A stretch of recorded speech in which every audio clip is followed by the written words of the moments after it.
رضا عابدی صاحب سے تو ممبر پر آئیں، ذکر فضائل اہل بیت محمد بیان کرائیں اور شبیہ ذوالجناح کی برآمدگی ہوگی۔ اللعین الرجیم بسم اللہ الرحمن الرحیم الحمدللہ المعروف من غیر رؤیت والخالق من غیر ربیت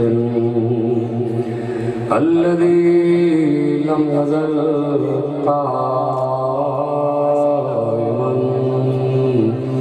دائما إذ لا سماء ذات أبراج ولا ليل داج ولا بحر ساجن ولا أرض ذات مهاد ولا خلق ذو اعتماد والصلاة والسلام والتحية والإكرام على نبي الرحمة وخازن المغفرة وقائد الخير والبركة ومنقذ العباد من الهلكة سيدنا ومولانا أبي القاسم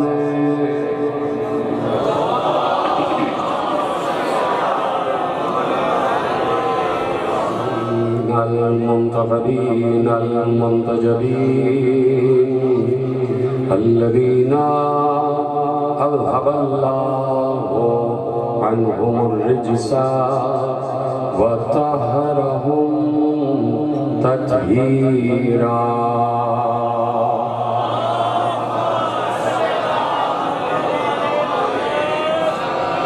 أما بعد فقد قال الله سبحانه وتعالى في محكم كتابه المجيد وفرقانه الحميد وقوله الحق بسم الله الرحمن الرحيم وما من دابة في الأرض إلا على الله رزقها ويعلم مستقرها ومستودعها كل في كتاب مبين صلوات پڑھے محمد و آل محمد۔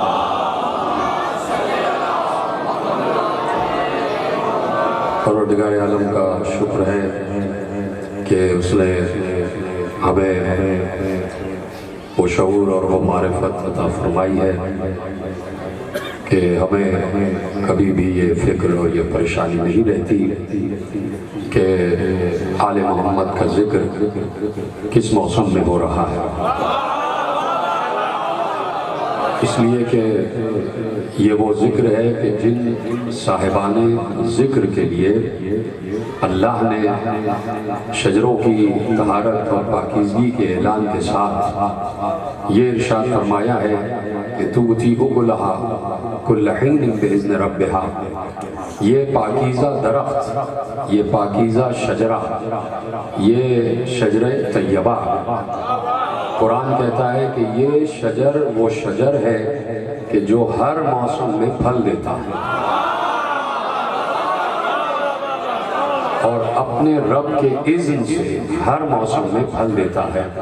تو یہ میں کہنے میں حق بجانب ہوں کہ موسموں کا تغیر و تبدل یہ ہے ہی اس لیے تاکہ انسان دنیا کو یہ بتائے کہ اگر گرمی ہو تو ہمارے لیے کوئی مسئلہ نہیں، سردی ہو کوئی مسئلہ نہیں، خزاں ہو کوئی مسئلہ نہیں، بارش ہو کوئی مسئلہ نہیں۔ اس لیے کہ یہ جو ذکر اہل بیت ہے، جو ذکر آل محمد ہے، یہ دنیا کے لیے نہیں بلکہ قبر کی تیاری ہے، تاکہ قبر ہماری منور رہے، قبر ہماری ایک ایسی وسیع اور عریض، ایک ایسے وسیع اور عریض گھر میں تبدیل ہو جائے کہ جس گھر کی لوگ تمنا کیا کرتے ہیں۔ تو اس کی وجہ بھی یہی ہے کہ دیکھیے ہر مسلک اور ہر فرقہ آپ اس سے پوچھیں کہ ہمیں بتاؤ کہ قبر میں کیا سوال ہوگا، کس کا سوال ہوگا قبر میں؟ تو قبر میں توحید کا سوال ہے کہ تمہارا رب کون ہے، قبر میں دوسرا سوال ہے کہ تمہارا نبی کون ہے، پھر سوال ہے کہ تمہاری کتاب کیا ہے، پھر سوال ہے کہ تمہارا قبلہ کیا ہے، اور پھر سوال ہے کہ تمہارا امام کون ہے۔ تو اب طے یہ کرنا ہے کہ امام کون سا انتخاب کرنا ہے، کس امام کا انتخاب کرنا ہے۔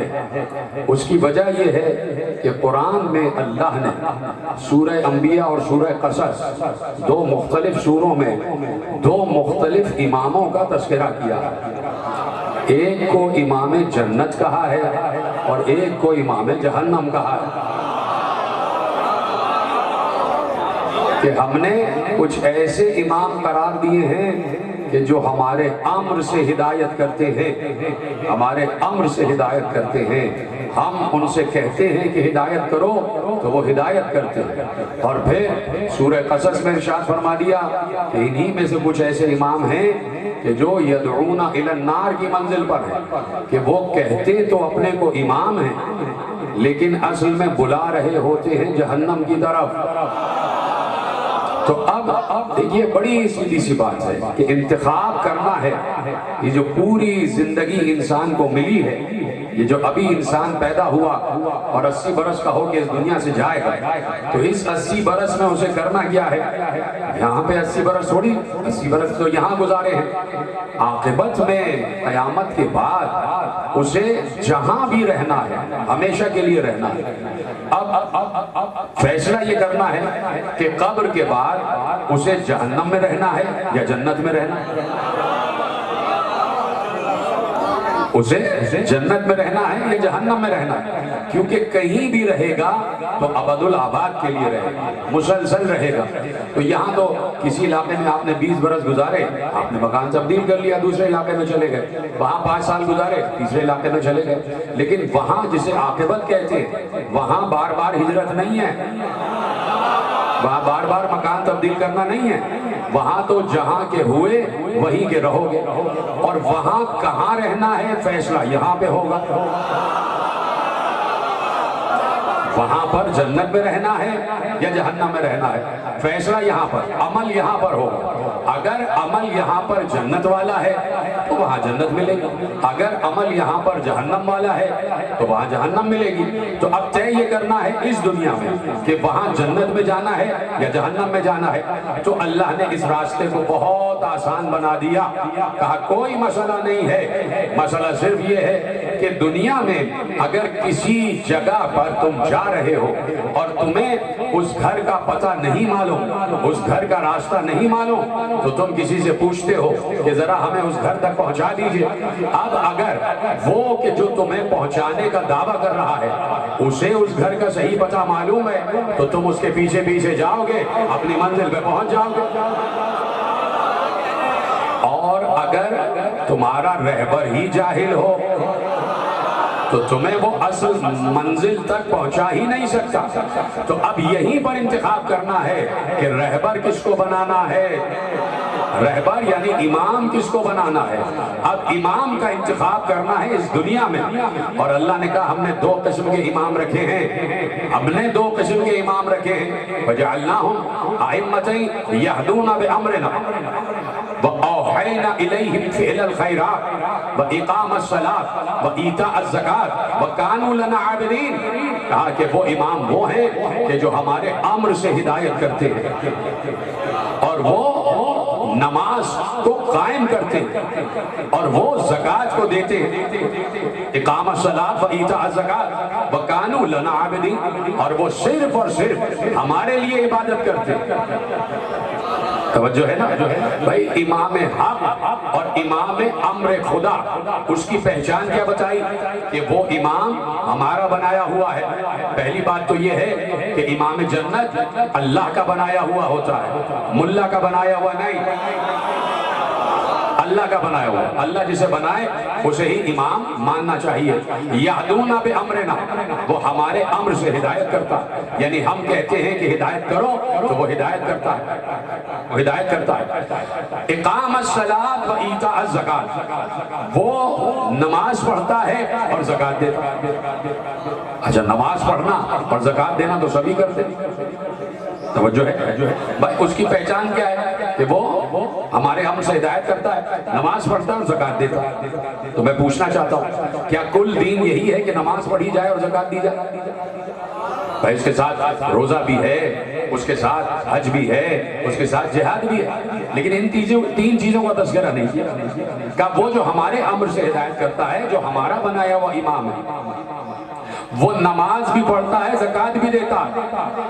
پتہ نہیں ادھر ادھر ہو گئے، میں بار بار اشارے کر رہا ہوں اور آپ پہنچ ہی نہیں رہے، حالانکہ آپ کو سب معلوم ہے کہ میں کیا کہنا چاہ رہا ہوں، لیکن آپ اب تک پہنچے نہیں۔ چلیے میں پہنچا دیتا ہوں کہ بھائی اللہ کا بنایا ہوا امام نماز قائم کرتا ہے اور زکات دیتا ہے۔ میں بار بار کہہ رہا ہوں کہ بھائی دین صرف نماز اور زکات ہی تھوڑی ہے، دین میں تو اور بھی بہت کچھ ہے، لیکن اللہ یہاں کیا کہہ رہا ہے کہ ہمارا بنایا ہوا امام، اس کی پہچان یہ ہے کہ وہ نماز بھی پڑھتا ہے اور زکات بھی دیتا ہے۔ چلیے اب میں لفظ بدل دیتا ہوں، ہمارے بنائے ہوئے امام کی پہچان یہ ہے کہ وہ نماز پڑھ رہا ہوتا ہے اور زکات دے رہا ہوتا ہے۔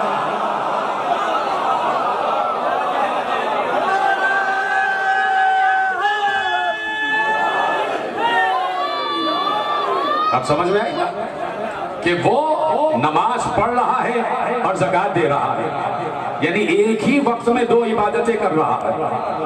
تو پہلی پہچان تو امام حق کی یہی ہو گئی کہ بھائی تلاش کرو کہ امام حق وہ ہوگا کہ تم وہ ہو کہ ایک وقت میں ایک ہی عبادت کرو، لیکن امام حق وہ ہے جو ایک وقت میں دو عبادت کرے، نماز بھی پڑھے اور زکات بھی دے، اور زکات کس عالم میں دے کہ رکوع میں جائے اور زکات دے دے۔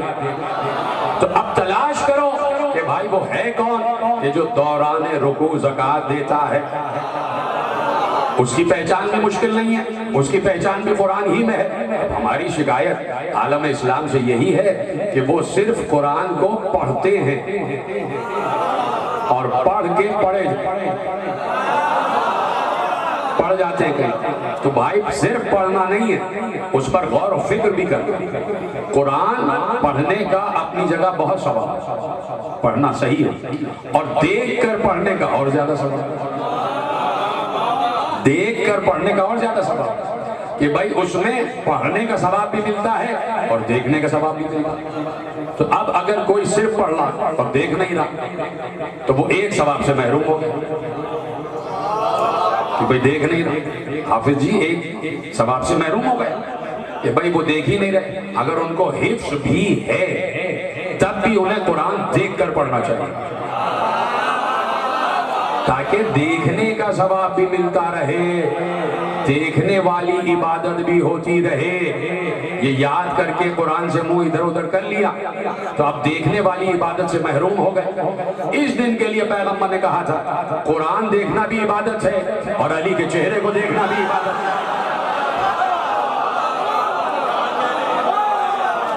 قرآن کی طرف دیکھنا عبادت اور علی کے چہرے کو دیکھنا عبادت۔ تو اس لیے بھائی پڑھا کرو اور سوچ سمجھ کر غور و فکر کر کے پڑھا کرے کہ اسی قرآن میں یہ آیت موجود ہے جو ہمارے بچے کو بھی یاد ہے، بچے کو بھی یاد ہے کہ بھائی ہم نے کہہ دیا کہ وہ امام ہے کہ جو اللہ کے حکم سے ہدایت کرتا ہے اور وہ بیک وقت دو عبادتیں کر رہا ہے، نماز بھی پڑھ رہا ہے، زکات بھی دے رہا ہے۔ تو وہ ہے کون؟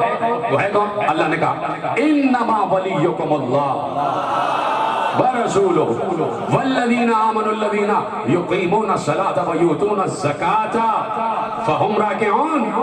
تمہارا ولی اللہ ہے اور تمہارا ولی اس کا رسول ہے، اور تمہارا ولی وہ ہے جو نماز میں دوران رکوع زکات دیتا ہے۔ تو اب یہاں پر بات صرف امام تک نہیں رہی، بلکہ وہ امام کہ جو نماز کے دوران زکوٰۃ دیتا ہے وہ صرف امام نہیں ہوتا، وہ ولی بھی ہوتا۔ تھک تو نہیں گئے، پریشان تو نہیں؟ وہ صرف امام نہیں ہوتا، وہ ولی بھی ہوتا، اور ولی بھی ویسا جیسا اللہ ولی ہے۔ جیسے اللہ ولی ہے ویسے ہی وہ امام بھی ولی ہوتا۔ اب دوسرا امام کون ہے؟ دوسرا امام کون ہے؟ کہا وَجَعَلْنَاهُمْ أَئِمَّةً يَدْعُونَ إِلَى النَّارِ۔ سورہ قصص میں کہا کہ کچھ ایسے امام بھی ہم نے قرار دیے کہ جو تمہیں جہنم کی طرف بلا رہے ہوتے ہیں، جو تمہیں جہنم کی طرف بلا رہے ہوتے ہیں۔ اور دیکھو ان کی پہچان کوئی مشکل نہیں، اللہ چھپکے سے بتا رہا ہے۔ کچھ امام ایسے ہیں کہ جو جہنم کی طرف بلاتے ہیں۔ سورہ قصص میں اللہ نے ارشاد فرمایا وَجَعَلْنَاهُمْ أَئِمَّةً يَدْعُونَ إِلَى النَّارِ۔ کچھ ہیں امام ایسے جو جہنم کی طرف بلا رہے ہوتے ہیں۔ یا اللہ جو جہنم کی طرف بلا رہے ہیں ان کی پہچان کیا ہے؟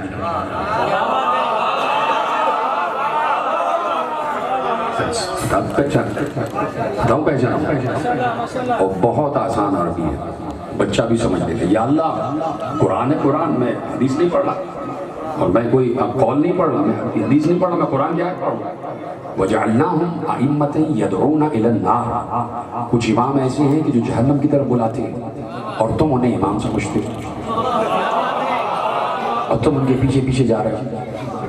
پروردگار ان کی پہچان کیا ہے؟ پڑھ دوں گا یہاں سے لے کے وہاں تک صرف عربی ہی سے پہنچ جاؤ گے کہ پہچان کیا ہے۔ پہچان کیا ہے؟ اتبعناہم، ہم نے ان کے پیچھے پیچھے لگایا ہے۔ اب پہچان بتا رہا ہے کہ ان کے پیچھے کیا ہے۔ وَأَتْبَعْنَاهُمْ عَلَيْهِ لَعْنَةً فِي الدُّنْيَا وَالْآخِرَةِ۔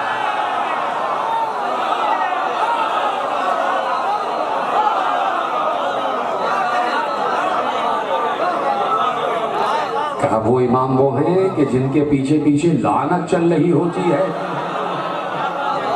اور صرف دنیا ہی میں نہیں آخرت میں بھی۔ تو اب امام حق کی پہچان کیا ہوئی کہ وہ نماز میں زکوٰۃ دیتا، نماز میں زکوٰۃ دیتا۔ تو نماز میں زکوٰۃ دی ہے علی نے، دوران نماز رکوع میں زکوٰۃ دی ہے علی نے۔ تو علی کون ہوئے؟ صرف امام نہیں، ولی بھی۔ تو علی کے پاس امامت بھی ہے اور ولایت بھی ہے۔ اور پھر ایک اور پہچان بتا، وہ پہچان کیا بتا؟ کانو لنا عابدین، وہ جو امام حق ہے وہ ہمارے لیے عبادت کرتا ہے۔ عبادت جہاں بھی دنیا میں ہو رہی ہے سب کہیں گے کہ ہم اللہ کی عبادت کر رہے ہیں، اللہ کی عبادت کر رہے ہیں، کوئی بھی ایسا نہیں کہے گا کہ ہم اللہ کی عبادت نہیں کر رہے۔ لیکن اللہ کیا کہہ رہا ہے؟ کانو لنا عابدین، وہ ہمارے ہی لیے عبادت کرتے ہیں۔ پہچان بتائی امام حق کی، پہلی پہچان کیا ہے؟ ہمارے امر سے ہدایت کرتے ہیں۔ دوسری پہچان کیا ہے؟ نماز میں زکوٰۃ دیتے ہیں۔ تیسری پہچان کیا ہے؟ کہ ہمارے لیے عبادت کرتے ہیں۔ تو اب کیسے پتا کریں کہ وہ کون ہے جو اللہ کے لیے عبادت کر رہا ہے؟ تو پہلا لفظ کہوں گا آپ پہنچ جائیں گے۔ علی نے ایک مرتبہ اللہ سے مخاطب ہو کے کہا پروردگار میں جنت کی لالچ میں تیری عبادت نہیں کرتا،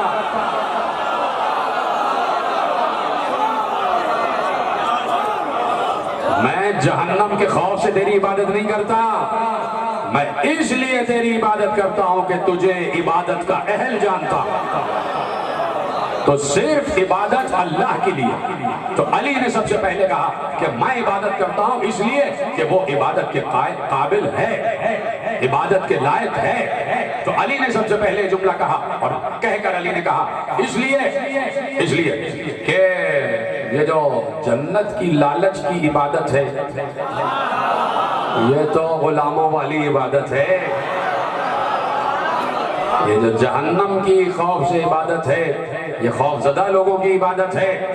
کہا تو عبادت کا اہل ہے اس لیے تجھے سجدہ کرتا ہوں۔ تو علی وہ ہے کہ جو اللہ کی اہلیت عبادت پر بات کرتا ہے کہ اللہ عبادت کا اہل ہے، وہی سجدوں کا اہل ہے، وہی رکوع کا اہل ہے، وہی نمازوں کا اہل ہے، اس لیے اس کی عبادت کی جائے۔ تو اس لیے اب جب دنیا میں آ گئے اور کہیں پر بھی رہ رہے تو صرف کام یہ نہیں ہے کہ دنیا میں دولت کیسے کمانی ہے، پیغام سب تک جائے، جہاں جہاں تک جا رہا ہے کہ بھائی صرف یہ کام تھوڑی ہے کہ دھوکہ کیسے دیا جاتا ہے۔ مسلمان کو دھوکہ دینے کے طریقے ڈھونڈتا ہے، فراڈ کے طریقے۔ آپ دیکھ رہے ہیں یہ جتنی کمپنیز کھلی ہوئی ہیں سب مسلمانوں ہی کی تو ہیں، اب وہ کمپنیز ڈھونڈ رہی ہوتی ہے فراڈ کے طریقے کہ عوام کو کیسے لوٹا جائے، یعنی مسلمان کو لوٹ رہا ہے۔ اور یہ پیغمبر کے زمانے میں بھی ہوتا تھا کہ عرب میں کچھ قافلے لوٹے جاتے تھے، پیغمبر نے جو جہاد کیے ہیں نا، جو بڑے جہاد ہیں وہ 10 یا 12 ہیں یا زیادہ سے زیادہ 20، جو بڑی جنگیں ہوئی ہیں وہ زیادہ سے زیادہ 20 ہیں، اور جو باقی 60 جنگیں لڑی ہیں چھوٹی موٹی وہ سب عرب کے ڈاکوؤں کے خلاف لڑی ہیں، ڈکیتوں کے خلاف، چوروں کے خلاف، دھوکہ دہوں کے خلاف۔ تو مسلمان آج تک دھوکہ دہی سے ہٹا نہیں، فراڈ سے ہٹا نہیں، بے ایمانی سے ہٹا نہیں۔ تو اس لیے اب صرف یہ کام نہیں ہے کہ میں کونسلر کیسے بن جاؤں، کیسے ووٹ خریدوں، ووٹ خرید رہا ہے پیسے دے رہا نا وہاں کو، اس لیے خرید رہا ہے کہ پیسے یہاں خرچ کروں گا تو حکومت سے سب لے لوں گا، 1 کروڑ کی سڑک بننی ہے 2 کروڑ لے لوں گا، یہ سب کر رہا نا مسلمان ہی تو کر رہا ہے فراڈ، بولو نا بھائی 1 کروڑ میں کوئی سڑک بننی ہے، لکھ دیا بل میں 2 کروڑ، 1 کروڑ کھا گئے، تو کس کا حق کھایا؟ مسلمانوں کا۔ تو 1400 برس سے ہم بھی تو یہ کہہ رہے ہیں کہ حق نہ کھاؤ،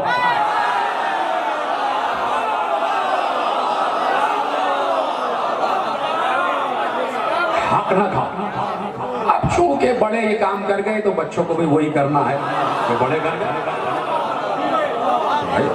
نقش قدم پہ چلتے ہیں بزرگوں کے، تو بھائی بزرگ اچھے ہوتے، بزرگ سے مراد یہی جو پچھلے 60-70 برس پہلے گزرے، بھائی اچھے ہوتے تو پاکستان ترقی کر رہا ہوتا۔ تو اب وہ تو فراڈ کی عادت بن گئی، مسلمان اور فراڈ ایک ہی چیز کے 2 نام۔ مسلمان وہ جس کا اسلام سے کوئی تعلق نہیں، کوئی تعلق نہیں، اسلام اور مسلمان 2 الگ چیزیں ہیں، 2 الگ چیزیں ہیں اسلام اور مسلمان۔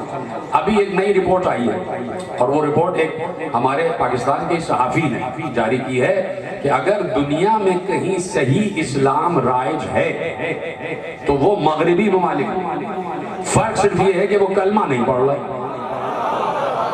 باقی سارے اسلامی اصول انہوں نے اپنائے ہوئے ہیں، یعنی ان کا نظام عدالت جیسے اسلام نے بتایا ویسا، ان کا نظام جو معیشت ہے وہ اسلام والا، ہر کسی کو جو ہے سیکورٹی میسر ہے، چور ڈاکوؤں کا کوئی خوف نہیں ہے، خاتون اکیلے میں بھی نکل جاتی ہے، دیکھ رہے ہیں آپ۔ تو اب مسئلہ کیا ہے کہ بھائی اس وقت جو جی رہے ہو تم، صرف فراڈ کرنے کے طریقے نہ تلاش کرو، بلکہ یہ بھی تلاش کرو کہ حق امام کون ہے۔ یہ جو جی رہا ہے انسان، اس کے 2 کام ہیں کہ یا تو امام حق کی تلاش کرے یا امام جہنم کی تلاش کرے، اس لیے کہ فیصلہ قبر میں منکر نکیر آئیں گے تو یہ وڈیرے، یہ زمیندار، یہ چودھری، یہ نہیں ہے کہ قبر سے ہاتھ نکالا بیٹے 2 کروڑ دے دے، منکر نکیر کو دینا،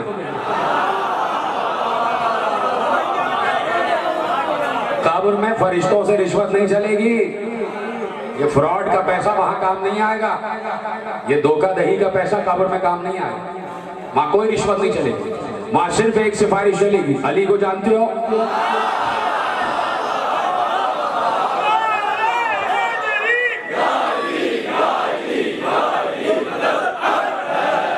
باقی کوئی سفارش نہیں، کوئی فراڈ نہیں، کوئی رشوت نہیں، وہاں پہ تو جو یہاں کر کے گئے ہو وہ بھگتنا۔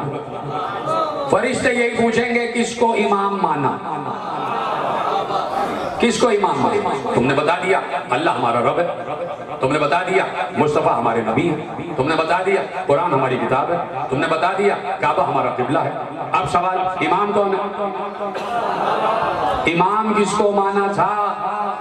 ہم نے تو 2 قسم کے امام رکھے تھے، ایک امام حق، ایک امام جہنم۔ تم کس کے پیچھے رہے؟ تم کس کے پیچھے رہے؟ تو اب اب قرآن نے ارشاد فرمایا سورہ غاشیہ کا عاملۃ ناصبہ تصلی نارا حامیہ، یہ بھی آیت ہے قرآن کی، اگر غور و فکر کر کے پڑھتے تب مسائل حل ہوتے، تب مسائل حل ہوتے۔ عاملۃ ناصبہ تصلی نارا حامیہ، ترجمہ کیا ہے؟ بہت کثرت سے اچھے عمل کرنے والے ایسے ہوں گے کہ جب وہ میدان محشر میں ہمارے پاس آئیں گے ہم انہیں جہنم میں ڈال دیں گے۔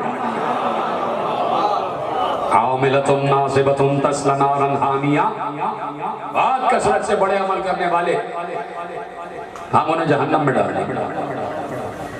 میرے ذہن میں ایک جملہ ہے، پتہ نہیں میں کہوں یا نہ کہوں۔ اچھا اب قرآن پر تو کوئی پابندی نہیں ہے نا، یا ہے؟ قرآن پر تو کوئی پابندی نہیں ہے۔ اب صرف میں لفظ کہوں گا، اس کی تفصیل نہیں، جس کی سمجھ میں آئے جس کی نہ آئے بعد میں۔ عاملتن، عامل، عاملہ یعنی عاملتن یعنی عامل یعنی عمل کرنے والا۔ ناصبہ، نون الف صاد بے ہے، ناصبہ یعنی بہت کثرت سے، بہت شدت سے، یعنی اپنے عمل میں شدت کرنے والا۔ اسی ناصبہ سے نکلا ہے ناصبی۔ جو سمجھ گیا ان کو میرا سلام۔ وہ ناصبی جو کثرت سے عمل کرتے ہیں، بہت زیادہ کثرت سے عمل کرنے والے ایسے ہوں گے جنہیں ہم جہنم میں ڈال دیں گے۔ سورہ غاشیہ کی آیت ہے، ہاتھ کنگن کو عارسی کیا اور پڑھے لکھے کو فارسی کیا۔ دیکھ لو ابھی قرآن کی آیت، گھر میں جاؤ، قرآن کہہ رہا ہے عاملۃ ناصبۃ تصلی نارا حامیہ، بہت زیادہ کثرت سے اچھے عمل کرنے والے ایسے ہوں گے، وہ آئیں گے ہمارے پاس، پروردگار یہ لے ہماری نمازیں، یہ لے ہمارے روزے، یہ لے ہمارا حج، یہ ہماری زکوٰۃ، یہ ہمارا جہاد، یہ ہمارا امر بالمعروف، یہ ہمارا نہی عن المنکر، یہ ہمارے حقوق اللہ، یہ ہمارے حقوق العباد، یہ ہم نے پانی پلایا، ہم نے کھانا کھلایا، یہ ہم نے اونچی اونچی شلواریں کر کے جگہ جگہ گئے، ہم نے اپنے کاندھے میں بستر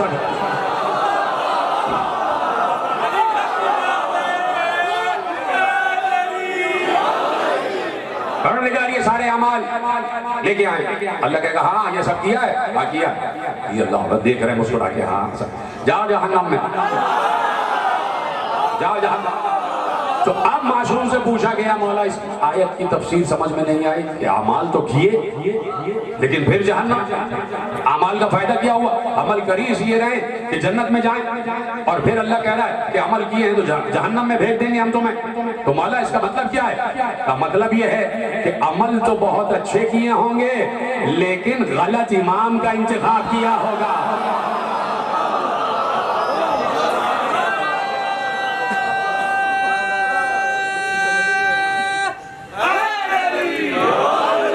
غلط امام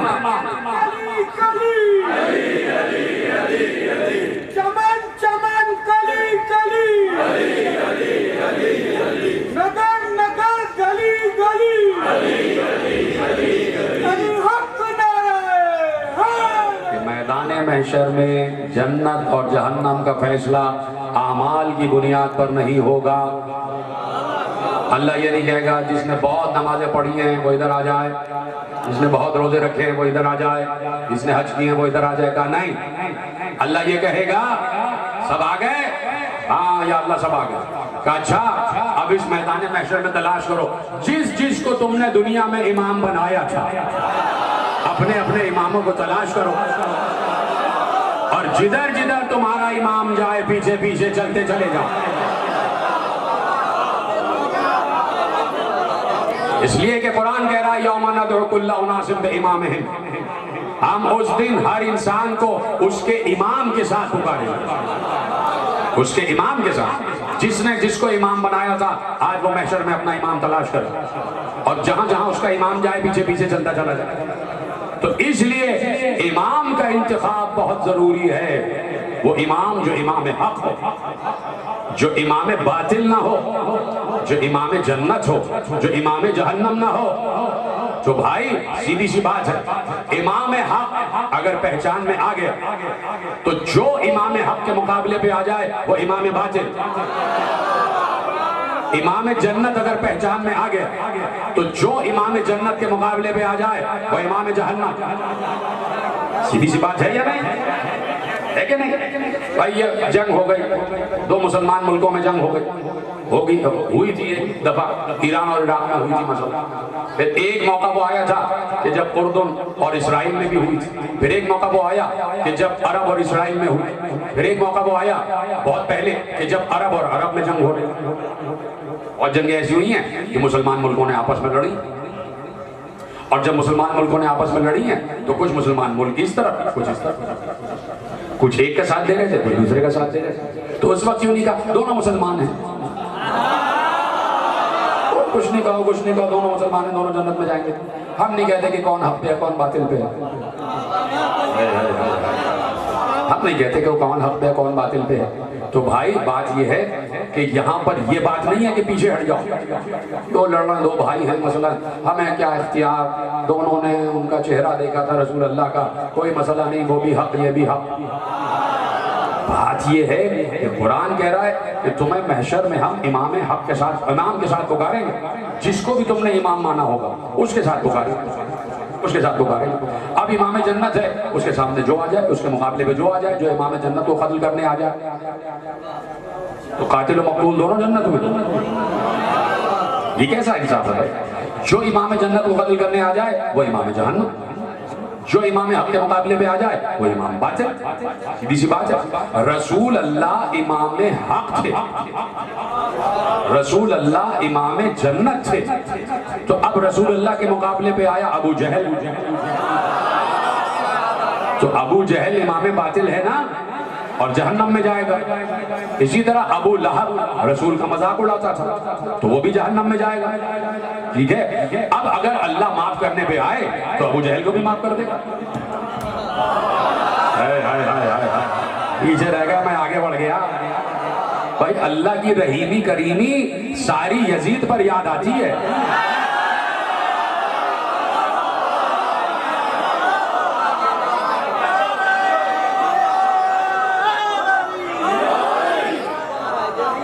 ابو جہل رسول اللہ کے مقابلے میں آیا، جہنم میں جائے گا، امام باطل ہے. تو اب دیکھنا یہ ہے کہ رسول اللہ حق ہیں یا نہیں. حق ہے، اس لیے کہ قرآن کہہ رہا ہے کہ رسول حق ہے. سورہ حج میں کہہ دیا رسول حق ہے، تو رسول اللہ ہے حق. تو اب رسول اللہ ہے پہچان پوری امت کے لیے. جدھر رسول، ہاں بھائی حق کہاں پہ ہے، دیکھو رسول یہاں. ہاں بھائی حق کہاں ہے، یہ رسول یہاں حق ہے. حق کہاں ہے، وہ آسمانوں پہ، رسول آسمان پہ چلے گئے، وہاں حق ہے.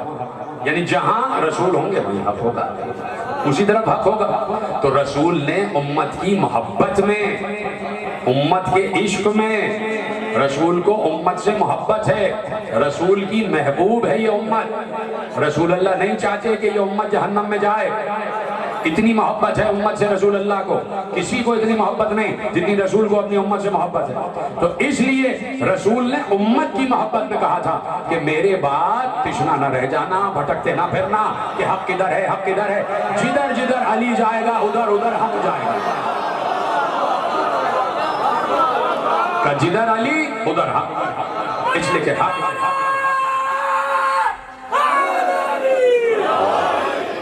علی کے ساتھ ہے، علی حق کے ساتھ ہے. اور جہاں جہاں علی مڑیں گے ادھر ادھر حق مڑتا جائے گا.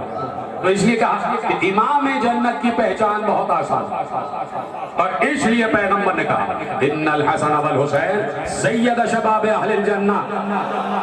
حسن اور حسین جوانان جنت کے سردار ہیں. اور یہ بات یاد رکھنا، بوڑھے جنت میں نہیں جائیں گے.